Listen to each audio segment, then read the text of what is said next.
the cop who shot a 15-year-old. So the 15-year-old had a toy gun. Cop shoots him, all right? He doesn't get fired for that. He gets fired for something else.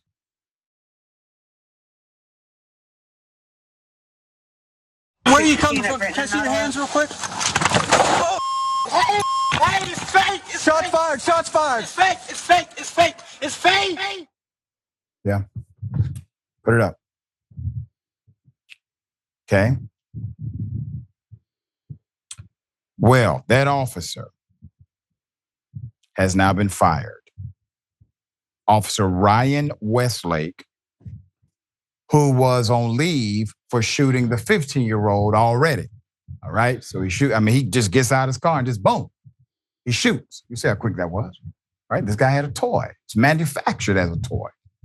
Okay. However, his firing included an unrelated use of force incident. So in other words, if they would have fired him for the other thing, this kid never gets shot because that guy isn't at work, because they enforced the rule properly, but they did not. The footage shows Tavion repeatedly screaming, "It's fake," his voice cracking as he begins to cry while complying with Westlake's command to get on the ground. Investigators confirm the gun is in fact fake, all right? It's a toy. Events leading up to his firing. So on April 9th, just 8 days after the shooting involving the teen, Westlake was charged with conduct unbecoming, okay, of an Akron police officer, violating the police division resisting arrest use of force procedure for his actions on December 31st. The second use of force incident involving Westlake happened on March 1st, 2024, as he was attempting to arrest a female suspect accused of theft at a convenience store. In its initial review, the police noted that Westlake made repeated attempts to get the suspect to put her hands behind her back, but she refused and pulled away until he finally was able to get her in the handcuffs. As Westlake tried to put the suspect in his car, surveillance camera footage seemed to show him throwing her to the ground. However, the initial reviewer determined that Westlake lost control of the suspect after she lost balance.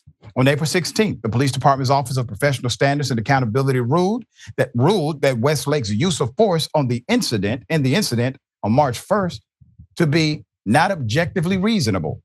9 days later, Westlake was again charged with conduct unbecoming of a police officer and violating the division resisting arrest use of force policy and procedure. Now, the 15-year-old was charged with a crime. Isn't that something? So the decision to terminate Westlake by the police department came on the same day that the Summit County Prosecutor's Office announced that the charges against the 15-year-old for walking, the hell are you charging a 15-year-old with? The charges that they had on him have now been dropped. Just thank you so much. Thank you, DA's office, for being so generous. He's walking, all right? He gets shot. How does he ever get a charge? No. And when he does get a charge, how about holding a press conference that day and calling every police officer who backs this a dumbass? Make an example out of them. He's a child walking with a toy. If you want to go after somebody, Madam DA, Mr. DA, go after the manufacturer who created the damn thing. It's a toy to him. It's a toy. Marketed to children. And he bought one and was walking with it and got shot by a cop who obviously should have been arrested years ago. All right, Francesca, thoughts here. I mean, I think that the police force hides some of the biggest criminals in this country. And that is a sad thing to say. I don't relish in that, but that is a fact.